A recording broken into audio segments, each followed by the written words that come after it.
Bonjour à tous, c'est Pixis, j'espère que vous allez bien et aujourd'hui on se retrouve pour parler des nouvelles règles que j'ajouterai personnellement à koh. Donc voilà, ça sera une vidéo où je vais vraiment parler de mes idées, de ce que je veux voir de nouveau dans koh. Alors il y aura des idées plus communes, il y aura des idées un peu farfelues, vraiment sorties de mon esprit à moi et je pense que ça peut être une super vidéo. Et on va commencer assez rapidement par une première idée assez répandue dans Survivor depuis la toute première saison. C'est l'apparition du jury final à partir des conseils de la réunification. C'est-à-dire que pendant le conseil, on a le jury final qui assiste au conseil. Et je trouve que ça ajouterait, je pense, un plus au conseil, par exemple des réactions, car oui, les membres du jury n'ont pas le droit d'intervenir au conseil, voilà, c'est-à-dire que dans la trame, ils sont juste, je dirais, observateurs du conseil. Mais ça peut rendre des petites réactions assez sympathiques, voilà, et je pense que voilà, ça rajouterait un petit charme en plus, donc je pense que ça peut être sympathique. Deuxièmement, les swaps. Et oui, on sait que dans koh il y a souvent dans les saisons les swaps, quoique dans les deux dernières, on n'en a eu aucun. Mais j'aimerais bien, c'est-à-dire commencer par deux équipes. Également, ça, il y a dans Survivor. Hein. Il y a un swap et les deux équipes se transforment en trois équipes. Voilà, je pense que ça peut être sympa. Au début, ils sont 20 candidats. Il y a deux conseils, deux épisodes. Et puis au troisième épisode, swap. Et ils sont 18 candidats. Et donc, voilà, avec 18 candidats, tu peux faire trois équipes. Et je pense que ça peut rendre clairement la primaire tellement plus intéressante. Et oui, je sais que ça peut être un peu plus de préparation de faire une saison à trois équipes avec voilà, les épreuves plus complexes à faire, mais je pense que ça peut vraiment, ça peut pas rendre une saison mauvaise. On a vu que toutes les saisons à trois équipes qu'on a eues, ça a débouché sur une réunification exceptionnelle. koh Cambodge, la réunification est géniale. La guerre des chefs, j'en parle même pas, c'est à chaque conseil on a un éliminé de chaque couleur, comme disait Yabei dans une vidéo que j'ai regardée, et voilà, c'est un truc de fou. Et également le totem maudit, on a vu que la réunification elle était tellement, avec tellement de rebondissements. Donc voilà, si la production passe dans cette vidéo, vraiment c'est un conseil. Mais bon, je sais que voilà, ça n'arrivera jamais, mais faites des koh à trois équipes. Vous avez vu que quand vous faites deux équipes, t'as deux chances sur trois d'avoir un Pagonjin, et qui rend une saison pas très intéressante, même s'il y a des profils assez sympathiques dans la saison. Et on l'a vu avec la dernière saison qu'on a eue. Donc vraiment, je pense que ça peut être une nouvelle règle géniale à amener dans koh. Et donc je vais enchaîner ensuite avec quelque chose, voilà, une petite règle comme ça. C'est un nombre limité de colis d'immunité. C'est-à-dire qu'au début de la saison, Denis, il annonce direct, il y a un colis d'immunité sur le camp jaune, un colis d'immunité sur le camp rouge, et voilà, il n'y en a que deux du coup au début de la saison. Et finalement, quand tu arrives à la notification, il dit, il y a un nouveau colis d'immunité caché. Il va pas dire il y a plusieurs colliers d'immunité, parce qu'en fait ça donne le champ libre à la production de, je dirais, de truquer un peu tout ça et de maquiller un peu les colliers d'immunité et de donner plusieurs colliers d'immunité à certains candidats. Et je trouve que ça c'est pas sain. Voilà, moi je trouve que en plus au début dans les premières saisons il faisait comme ça, hein, il disait le nombre exact de colliers d'immunité qu'il y avait sur l'île, et là ils le font plus. Donc je trouve que c'est trop à potentiel d'avoir des magouilles de faire ça. Donc voilà une règle pour limiter je dirais, les magouilles, on va dire. Et une autre règle plus dans le, je dirais, dans la diffusion de koh. J'aimerais bien que koh alterne entre les saisons twist, new génération, du genre la guerre des chefs, le totem maudit, voilà, des titres un peu comme ça, la tribu maudite si vous voulez, mais des saisons concept. J'aimerais que une année, enfin dans une année s'ils font deux saisons, ils fassent une saison concept avec un gros twist en général. Et du coup la deuxième saison dans l'année, une saison je dirais plus simple, c'est-à-dire avec on va dire un petit twist minime, du genre une île au collier, ou ce qu'ils avaient fait dans koh Johor, voilà, un petit twist, ou je sais pas, un twist vraiment en rapport avec les équipes dès le début, mais que ça soit pas vraiment impactant dans la saison. Et on aurait un titre du genre koh Philippines, koh je ne sais quoi, avec le nom de l'archipel ou le nom du pays. Voilà, un nom différent des autres années bien sûr, mais voilà, moi j'aimerais bien que voilà ils fassent ça, qu'ils alternent par saison.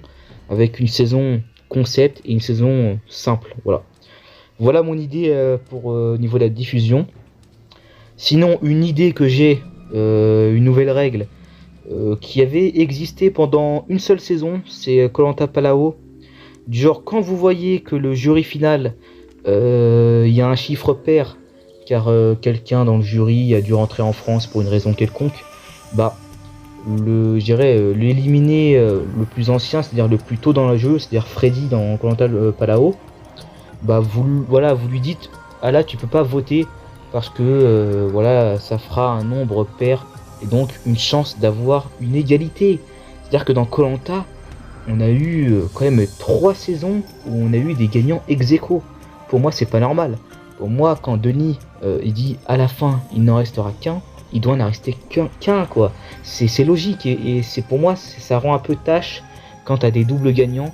Et pour moi, il faut vraiment empêcher cela. Il faut vraiment impérativement que chaque saison on ait un nombre impair de votants au niveau du jury final. Et je pense que voilà, le gars qui votera pas, bah il va pas faire la gueule pour ça quoi. Voilà. Je pense que voilà, ça va pas non plus l'impacter, ça va pas changer la face de la terre qu'il ne vote pas pour un des finalistes. Je pense que c'est logique. Voilà, vous lui dites oui là il y a un risque d'égalité donc tu ne votes pas. Point. C'est bon. Comme ils avaient fait pour Freddy en fait.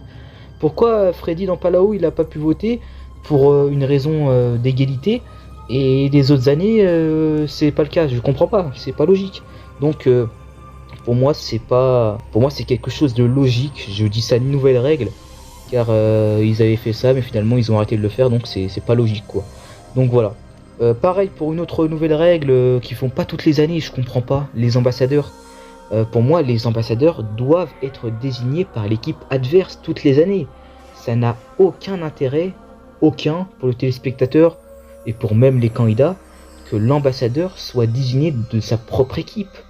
Car finalement, tu désignes celui qui veut le plus aller à la boule noire. Donc logiquement, tu crées une réunion des ambassadeurs sans fond, sans rien. Et finalement, ça arrive généralement à une boule noire ou à un résultat pas du tout intéressant. Voilà, pour moi, l'ambassadeur doit être désigné par l'équipe adverse. Et pour rendre le truc intéressant, c'est pour moi, dans chaque saison, on fait tout le temps des swaps. Maintenant, on est arrivé à un âge dans koh où une saison sans swap, ça ne fonctionne pas, ça n'intéresse pas. Donc maintenant, à chaque saison, faites des swaps différents, mais faites des swaps. Et donc ça approuvera encore plus l'ambassadeur qui est désigné par l'équipe adverse, parce que là, t'auras forcément des trahisons du coup, avec du coup sans doute des candidats qui ont été dans la même équipe que lui, qui est donc dans l'équipe adverse, et donc voilà, l'ambassadeur devra forcément trahir l'un des siens, et ça c'est vraiment quelque chose d'intéressant je pense à mon goût, et c'est pour ça que les ambassadeurs de Thaïlande, de Johor sont les meilleures réunions, même celle de Sandro, enfin celle de Cambodge, pour moi ce sont les meilleures réunions, car il y a cet aspect swap et l'aspect du fait que on désigne l'ambassadeur de l'équipe adverse. Voilà, donc pour moi ça doit être constant cette règle là.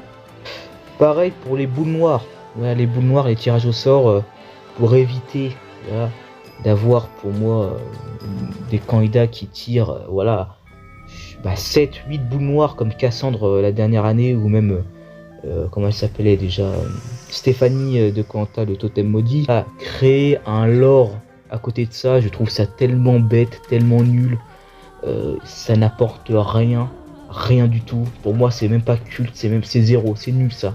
Donc arrêtez ça. Et faites une règle du genre celui qui tire la boule noire, bah, la prochaine épreuve, il ne plonge pas la main dans le sac. Voilà. Il y a juste une question, je dirais, logique de faire ça. Et je trouve que ces règles-là, c'est pas... Franchement, c'est pas terrible, quoi. Donc, voilà, pour moi, ça doit être un tirage adapté.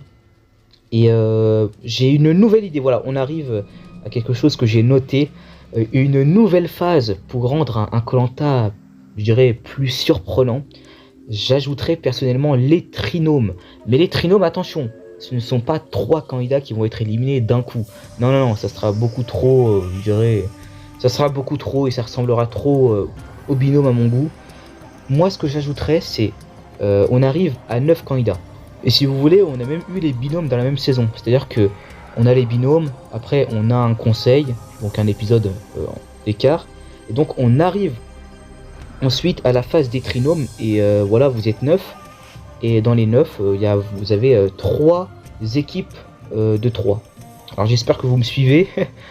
Voilà, les 3 premiers gagnent l'immunité, mais on va dire que aussi le deuxième trinôme, qui n'arrive pas dernier, échappe à l'élimination aussi. C'est-à-dire que le dernier trinôme, en fait, il faut pas arriver dernier, tout simplement. Il faut pas arriver dernier. Et voilà, le trinôme qui arrive dernier arrivera au conseil.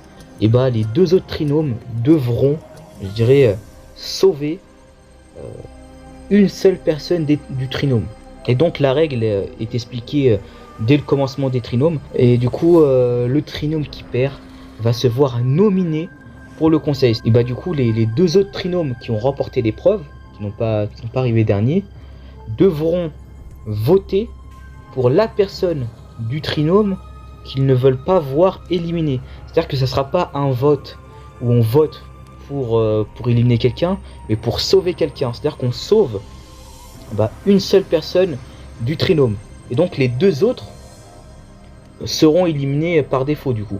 Et je pense que ça peut rendre un truc super intéressant, du fait que t'es dans un trinôme où t'étais dans la merde dans un moment du jeu, et les autres ont quand même sauvé voilà, pour ne pas être éliminé. Et je pense que ça peut être intéressant. Il peut, dans les trinômes, il peut y avoir des candidats, genre peut-être les 3 candidats ont une grosse appréciation, ou même 2 candidats ont une grosse appréciation, et du coup les gens veulent sauver leurs favoris.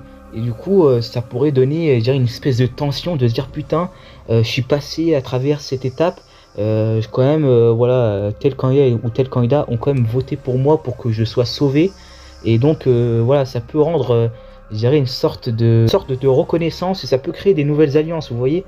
Ça peut faire des trucs en plus, et ça peut même faire vraiment un conseil super serré, où quand même t'as 2 candidats qui se font éliminer d'un coup au conseil, et t'as un candidat du binôme qui se fait sauver comme ça. Ça peut créer un conseil de fou, même si bon, ça sera un conseil où tu votes pour la personne que tu ne veux pas voir éliminée. Donc les 2 personnes qui seront éliminées, il n'y aura pas leur nom dans le bulletin, ça sera un peu bizarre, mais franchement, dites-moi ce que vous en pensez. J'ai beaucoup réfléchi à cette question, mais ça peut ajouter une nouvelle étape dans Koh-Lanta, donc voilà, ça sera quelque chose qui change. Voilà, j'ai beaucoup hésité pour cette version-là. On vote pour sauver quelqu'un et les 2 autres sont éliminés. Je pense que ça peut rendre le tout tellement efficace. Et bien sûr, les 3 membres du binôme en sursis ne votent pas, hein, bien sûr. Et ça pourrait même faire un truc du genre, ils sont là, les 3 ont leur siège et les autres sont presque en face d'eux. Du genre, ils ont vraiment leur destin entre les mains de l'équipe réunifiée. Et donc, ça ferait du genre, ça remplacerait, on va dire, un éliminé au conseil par une épreuve éliminatoire potentiellement. Et je pense que ça peut ajouter un truc en plus au schéma de saison. Donc voilà, j'ai beaucoup parlé pour ça, mais pour moi c'est vraiment une idée que je trouverais vraiment super sympa. J'aimerais qu'ils rajoutent des twists, enfin le réel twist des armes secrètes. C'est-à-dire qu'il n'y a aucune arme secrète cachée sur le camp comme ils avaient fait dans le commentaire des armes secrètes, parce que c'était vraiment pas terrible et il y avait même un peu de magouille et je trouvais ça vraiment mauvais. Plus je partirais sur un truc qu'ils avaient fait dans Survivor, du genre à chaque confort il y a une arme cachée dans le confort. C'est à dire que si vous avez un festin en dessous de l'assiette, ou je dirais je sais pas, dans un verre d'eau, je sais pas, quelque part, ou derrière la douche, caché en dessous du savon de la douche, ou dans l'hôtel, vous avez je dirais un papier, une arme secrète qui est cachée.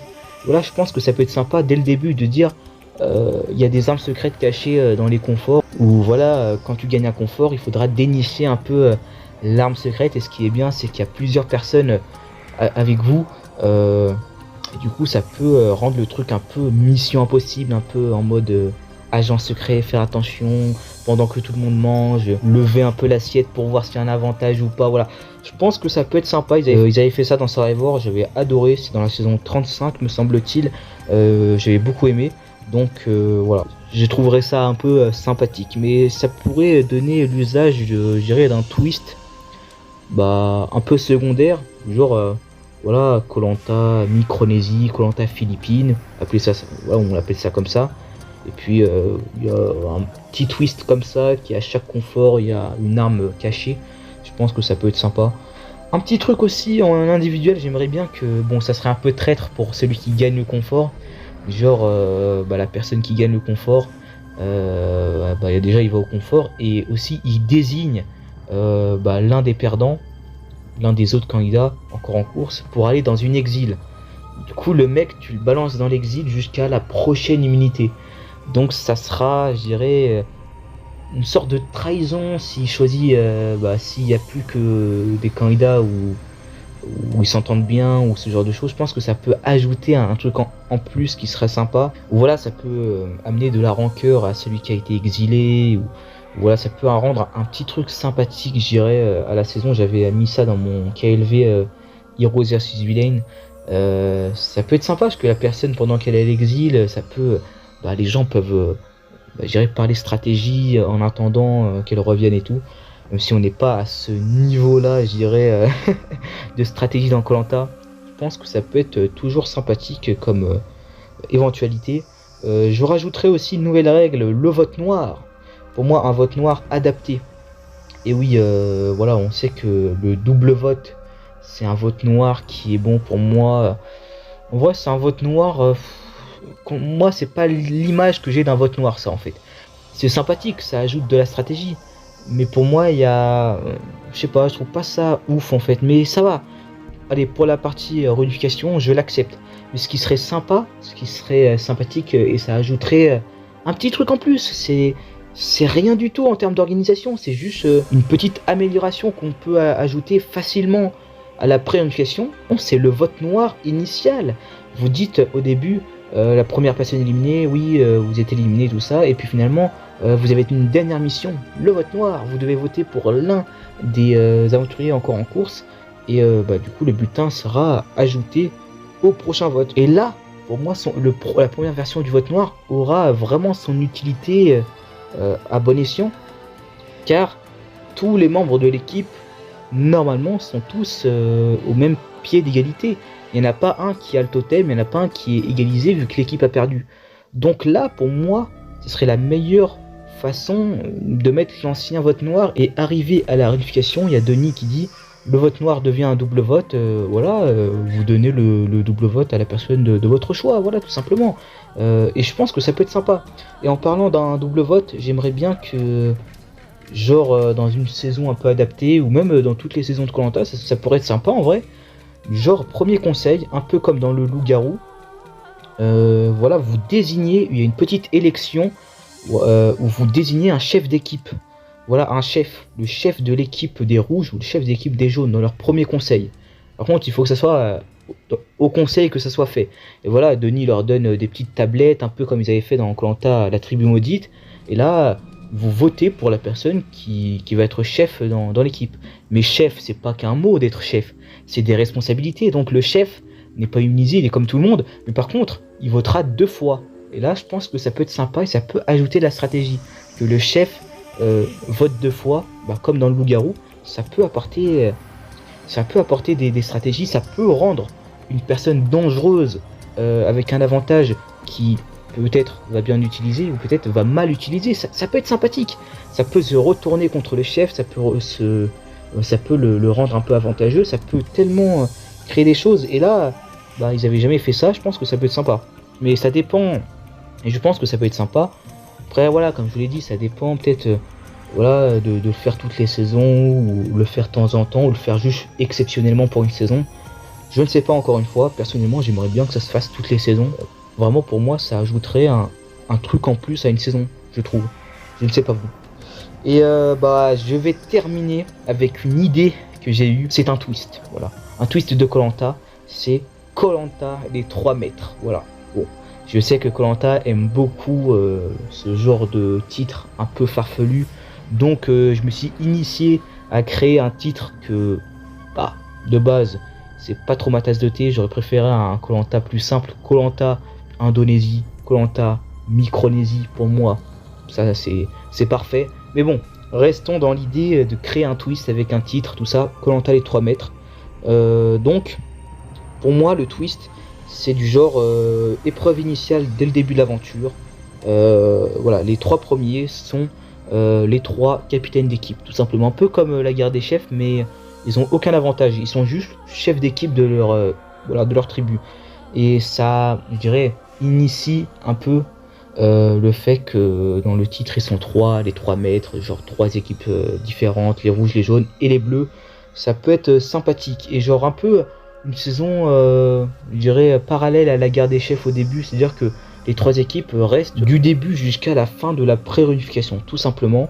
Là, le twist n'a pas grand intérêt, on va dire, mais arrivé à la réunification, il y a Denis qui annonce à chaque fin d'épreuve de confort, à chaque épreuve de confort, les 3 premiers, voilà, c'est pour ça que c'est intéressant, en vrai, c'est les 3 premiers, du coup, lors d'une épreuve de confort, gagneront une amulette à se partager, c'est-à-dire que c'est une amulette coupée en 3, on va dire, voilà.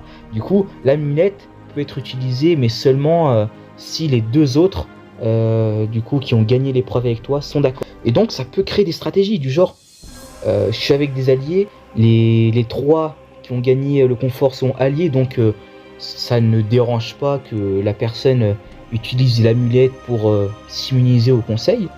Ça peut être sympa, mais parfois ça peut créer des choses assez sympas avec des divergences entre les 3 qui ont gagné le confort, du genre il y en a 2 qui sont dans l'alliance majoritaire, 1 dans l'alliance minoritaire. Celui qui est dans l'alliance minoritaire veut utiliser l'amulette pour lui, mais les autres lui en empêchent en disant non, on n'est pas d'accord que tu utilises l'amulette parce que tu n'es pas dans notre alliance, par exemple. Ça ajouterait une espèce de vivre ensemble entre 3 aventuriers qui, pour un temps, pendant qu'ils dégustent leur confort ou qu'ils profitent de leur confort, parleront de cette tâche-là, de se partager cette amulette pour le prochain conseil, en plus de l'immunité qu'il y aura par la suite. Ce qui serait intéressant, c'est que les 3 qui ont gagné du coup le confort, les 3 premiers, hein, quand je dis en fait, ce qui est bien, c'est que ça évite que le gagnant du confort doit choisir quelqu'un pour partager le confort, parce qu'on sait que ces dernières années, les conforts partagés, c'est obligatoire. Il n'y en a aucun maintenant qui fait un confort seul. Donc autant, je dirais, faciliter la tâche et avoir 3 gagnants directs de l'épreuve de confort. Vous voyez, c'est-à-dire qu'il y a un podium. Après, pour la beauté du truc, voilà, quand ils sont 3, par exemple, dans une épreuve de patience, par exemple l'épreuve des trapèzes, c'est-à-dire que même s'ils sont 3, même si les 3 vont profiter de la récompense, on laisse quand même l'épreuve jusqu'au bout pour voir qui va réellement gagner l'épreuve, vous voyez. Mais en tout cas, le podium est très très important dans cette édition. Exemple. Et ils doivent se mettre d'accord, les 3 qui ont gagné du coup le confort, doivent se mettre d'accord pour mettre un bulletin d'une personne dans l'urne, tout simplement. Et du coup, c'est simple. S'ils sont pas d'accord, à chaque épisode, hein, c'est à chaque épisode qu'on a ça. C'est-à-dire qu'ils, s'ils sont pas d'accord pour mettre un bulletin, pour mettre le nom d'une personne encore en liste pour le prochain conseil, s'ils sont pas d'accord les 3 maîtres, voilà, et bah il y a un tirage au sort qui se fait au conseil. C'est-à-dire que au conseil, s'ils se sont pas mis d'accord, ils donnent pas le bulletin à Denis en disant voici le bulletin qu'on a, voilà, on a décidé de mettre le prénom de Jérémy par exemple au conseil, voici le bulletin. S'ils n'ont pas décidé et s'ils n'ont pas réussi à se mettre d'accord, auquel cas Denis au conseil, avant de commencer le conseil et tout ça, fait un tirage au sort entre les 3 maîtres et du coup l'un des 3 aura, je dirais, un vote directement sur lui avant de commencer le conseil. Voilà, et franchement ça peut créer tellement de trucs différents, et ça à chaque épisode différent, avec des candidats potentiellement différents dans chaque épisode, avec peut-être des candidats qui sont plus forts dans les épreuves, donc qui ont plus de chances d'être plus souvent dans les 3 mètres, donc avec plus de stratégie. Franchement, dites-moi ce que vous pensez de mon idée. J'ai beaucoup parlé pour cette idée, mais franchement, je trouve que c'est une bonne idée. Voilà, n'hésitez pas à me dire si c'est trop compliqué pour vous, mais dans l'idée, c'est très simple. C'est juste que peut-être que je l'ai mal expliqué, mais à mon goût, pour moi, voilà, c'était assez concis et compréhensible. Donc, logiquement, vous devez comprendre où je vais en venir pour cette idée des 3 mètres. Voilà, j'avais pensé un peu les 3 mages, mais non, ça sera trop, je dirais, trop spécifique. Mais si vous avez un blaze, un nom de, un titre plus intéressant, n'hésitez pas à me dire dans les commentaires. Mais voilà, n'hésitez pas à me dire vos idées également, vos nouvelles règles, hein, parce que c'était très compliqué de trouver des nouvelles règles différentes et de se creuser les méninges pour trouver des nouvelles idées à chaque fois. J'en suis sûr qu'il y a plein d'idées, il y a plein de nouvelles règles auxquelles j'avais pensé par le passé, mais que j'ai pas ajouté dans cette vidéo car voilà, j'ai réfléchi, mais finalement quand l'idée elle vient pas à l'esprit, c'est quand même compliqué, vous voyez, et il y a beaucoup d'idées. Donc moi je vous invite à me dire les nouvelles règles que vous voulez voir dans Koh Lanta dans les commentaires. Et moi je vous dis à la prochaine pour de prochaines vidéos. Allez, salut!